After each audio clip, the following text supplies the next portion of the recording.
नमस्कार दोस्तों, SB news India के डिजिटल पैनल आपके अपने Facebook page, YouTube channel Amrish Baliyan पर आप सबका हार्दिक स्वागत है, अभिनंदन है। उत्तर प्रदेश निकाय चुनाव के पहले चरण में आज नामांकन का आखिरी दिन है और मुजफ्फरनगर से भारतीय जनता पार्टी की प्रत्याशी मीनाक्षी स्वरूप का नॉमिनेशन कराने के लिए खुद केंद्रीय मंत्री डॉक्टर संजीव बालियान जी, जिले के प्रभारी मंत्री सोमेंद्र तोमर जी, प्रदेश सरकार के मंत्री कपिल देव अग्रवाल जी और भारतीय जनता पार्टी के सभी शीर्ष नेता मुजफ्फरनगर कचेरी में पहुंचे हैं। कितना आसान होगा निकाय चुनाव में इस बार पार्टी को जीत दिलाना, उसी पर हम जो पार्टी के बड़े नेता यहाँ पे मौजूद है और केंद्रीय मंत्री संजीव बालियान जी मौजूद है, उनसे चर्चा करेंगे। सर, 2 बार लगातार भारतीय जनता पार्टी हारती आ रही है मुजफ्फरनगर नगर पालिका का चुनाव, इस बार कैसे वो बाधा आप लोग पार करेंगे? ये टीस हर भारतीय जनता पार्टी के कार्यकर्ता के अंदर है कि हम 2 बार से यहाँ चुनाव हारे और उस 2 बार के हारने का नुकसान, अगर आप मुजफ्फरनगर शहर को देखोगे, यहाँ की व्यवस्थाएं देखोगे, यहाँ की चाहे सफाई व्यवस्था हो, चाहे यहाँ मशीनरी आई जंग खड़ी हो, चाहे भर्ती की समस्या हो या ओवरऑल क्षेत्र का विकास हो, आप चारों तरफ देखेंगे मुजफ्फरनगर शहर आपको अलग दिखाई देगा। उसका सबसे बड़ा कारण था कि भारतीय जनता पार्टी की सरकार प्रदेश में और केंद्र में, और यहाँ सरकार हमारी नहीं थी। तो आज 10 समय तो लड़ाइयों में बीत गया। तो जब मैं किसी मोहल्ले में जाता हूँ तो मोहल्ले में लोग कहेंगे भाई मंत्री जी ये सड़क नहीं बनी, सीसी नहीं बनी, या सफाई व्यवस्था ठीक नहीं, तो मैं कहता हूँ भाई ये मेरे जुरिडिक्शन में तो आती नहीं, ये तो नगर पालिका में वो चेयरमैन है। तो लोगों के मन में बड़ी टीस रही, मेरे मन में भी है। और मैं इस बार सबसे निवेदन यही कर रहा हूँ कि भाई 2 सरकारें आपने हमें दे रखी हैं, प्रदेश की और केंद्र की, भाई मुजफ्फरनगर की सरकार भी हमें दो। तीनों सरकार जब मिलेंगे जब ये अच्छा 3 व्हीलर मारा चलेगा, 3 इंजन हो जाएंगे, 3 पहिया होंगे, बढ़िया जुड़ के लगे। अगर अलग अलग होंगे तो लड़ाई में सारा समय बीत जा। जो एक सोच है इम्प्लीमेंट करने की, शहर को किसी भी बेहतर बनाने की, वो सोच दोनों सरकारों के सहयोग के बिना कामयाब नहीं हो सकती। तो मुजफ्फरनगर की जनता को निर्णय लेना है कि इसे बेहतर हमें अगर शहर को बनाना है तो भारतीय जनता पार्टी के साथ है। जवाबदेही मेरी भी रहेगी, जवाबदेही कपिल देव अग्रवाल की भी रहेगी और जवाबदेही पार्टी की भी रहेगी। तो इस बार इसी निवेदन के लेके जनता के पास जा रहे हैं कि भाई इस बार सरकार, मुजफ्फरनगर की सरकार भी भारतीय जनता पार्टी की बनवाओ। 2 दर्जन से भी अधिक पार्टी के दावेदार थे और कल से जब टिकट से घोषित हुआ है मीनाक्षी स्वरूप जी का, बगावत के सुर भी भारतीय जनता पार्टी में सुनने के लिए मिल रहे हैं। 30 उम्मीदवार थे और 30 के 30 इस लायक थे कि चेयरमैन बन सके। ऐसा कुछ नहीं कि उनमें से कोई बहुत ज़्यादा लायक था या ऐसा कोई क्राइटेरिया नहीं होता। राजनीति में किस्मत और नेतृत्व का आशीर्वाद, ये दोनों चीज़ें, ये मीनाक्षी स्वरूप को मिला है।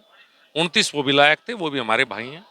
उनके मन में कष्ट स्वाभाविक है, ये राजनीतिक क्षेत्र में हर एक की महत्वाकांक्षा होती है, इसीलिए राजनीति में आते हैं कि कुछ करना है, समाज में काम करना है। तो मन में कसक है, स्वाभाविक है।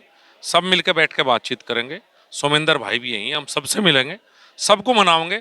ऐसा उनमें से कोई नहीं जो ये सोचता हो कि भारतीय जनता पार्टी चुनाव ना जीते। अपने प्रति तो होगी कसक, लेकिन भारतीय जनता पार्टी के प्रति किसी के मन में कसक नहीं। तो हम सबको मना लेंगे और कल से आप देखना सब चुनाव में वोट मांगते हुए आपको मिलेंगे। सेमीफाइनल माना जा रहा है शायद 2024 में होने वाले लोकसभा चुनाव का। वो आपकी इच्छा, भाई कोई सा ही मान लो, वो तो आपकी इच्छा है। गठबंधन के लोग दावा कर रहे हैं कि मुजफ्फरनगर में 10 नगर निकाय हैं, 2 नगर पालिका, 8 नगर पंचायतें, सभी पर गठबंधन जीत हासिल करेगा। देखिए, कुछ नगर पंचायतें वाकई हमारे लिए जो वोट बैंक के आधार पर कमजोर हैं, आपको भी पता है, मुझे भी पता है। तो ये जनता किसे आशीर्वाद देगी, मेरे लिए सबसे महत्वपूर्ण मुजफ्फरनगर शहर है, क्योंकि हम 2 बार से यहाँ नहीं है और यहाँ की व्यवस्था मैं सुधारना चाहता हूँ, यहाँ इसे बेहतर शहर बनाना चाहता हूँ। आज तक मुझे दुख है, 9 साल में 8 साल हो गए एनसीआर में आई हुए मुजफ्फरनगर को, उद्योगों का नुकसान हुआ, बहुत चीज़ों का नुकसान हुआ, लेकिन जो फायदा हो सकता था एनसीआर बोर्ड से पैसे लेने का, वो हम नहीं कर पाए।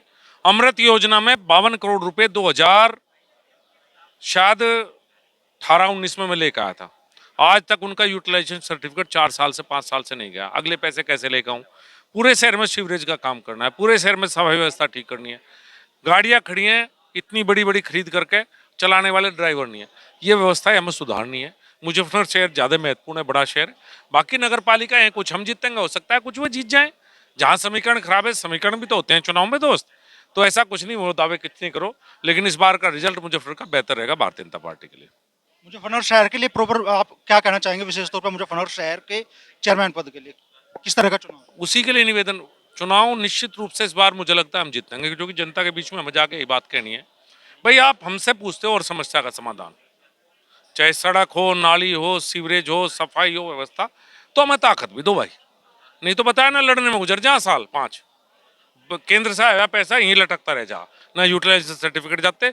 इस पूरे सिस्टम को ओवरऑल की आवश्यकता है जो नगर पालिका का है। इसमें जंग लग रहा, इसमें मिट्टी का तेल गिर के जंग छुड़ाना पड़ेगा, फिर पेंच टाइट करने पड़ेंगे, फिर उसमें ग्रीस व्रीस डालना पड़ेगा। और यो काम यहाँ के जो मंत्री आदरणीय कपिल देव अग्रवाल जी, मैं, प्रशासन, नगर पालिका, यहाँ के चेयरमैन और सभासद, हम सब लोग मिलकर ही कर पाएंगे। एक सोच के लोग होंगे तो हम सब मिलकर उसे गाड़ी को बढ़िया डाल चला लेंगे। नहीं तो गाड़ी का अलग अलग, एक इस दिशा में भागेगी एक दिशा में, नुकसान किसका होगा? नुकसान मुजफ्फरनगर शहर के वासियों का होगा। यहाँ की व्यवस्थाएं ठीक नहीं हो पाएंगी। आपने एक बार काऊ सेंचुरी का के निर्माण का ऐलान किया, बाधा खड़ी हुई। दोबारा आपने पूरा छिपा कर रखा सिस्टम, और इस बार ऐलान ही नहीं हुआ, बाकायदा उसका काम भी शुरू होगा। उस पर भी विपक्ष के नेता कुछ कह रहे हैं कि भाई उसमें जो गोवंश है उसकी अंत्येष्टि बिजली के माध्यम से होगी। आपत्ति जता रहे हैं। पशु मेले पर भी कुछ नेताओं ने आपत्ति जताई है कि किसानों को क्या मिला। अगर इस बात पे भी आपत्ति, तो फिर तो मैं उनकी सोच पर सवाल खड़े करूंगा अमरीश भाई, कि उनकी सोच किस तरह की है। विपक्ष का काम है जायज मुद्दे उठाना। उन्हें जनता ने मैंडेट दिया है कि विपक्ष में जनता के हितों की बात उठाओ, न कि जो भी काम हो रहा है उसमें टांग अड़ाओ। ऐसे ठीक नहीं होता। ये तो उनकी सोच देखिए, अगर उनकी सोच इस तरह की, इतनी निचले स्तर की सोच है कि हर चीज में कमी निकालनी, तो वो ठीक नहीं लोकतंत्र के लिए। जहां हमारी गलती है बिल्कुल निश्चित रूप से हमें सवाल उठाइए, हम सबको साथ लेकर चलना चाहते हैं। उनके जो सुझाव है उनका भी स्वीकार करेंगे, लेकिन इस तरह की चीजें नहीं होनी चाहिए कि भाई इस चीज में यूं, भाई आप कर लियो अंतिम संस्कार, आप आजियो। मैं आपको यो जो विपक्ष के नेता सवाल उठा रहे हैं उन्हें मैंने टेंडर दे दिया आज से, जो भी गौवंश की मृत्यु जिले में होगी भाई वही करें उनका अंतिम संस्कार। हम नहीं बनवाने के, जो वो कहेंगे वही कर लेंगे। तो ये थे केंद्रीय मंत्री डॉक्टर संजीव बालियान।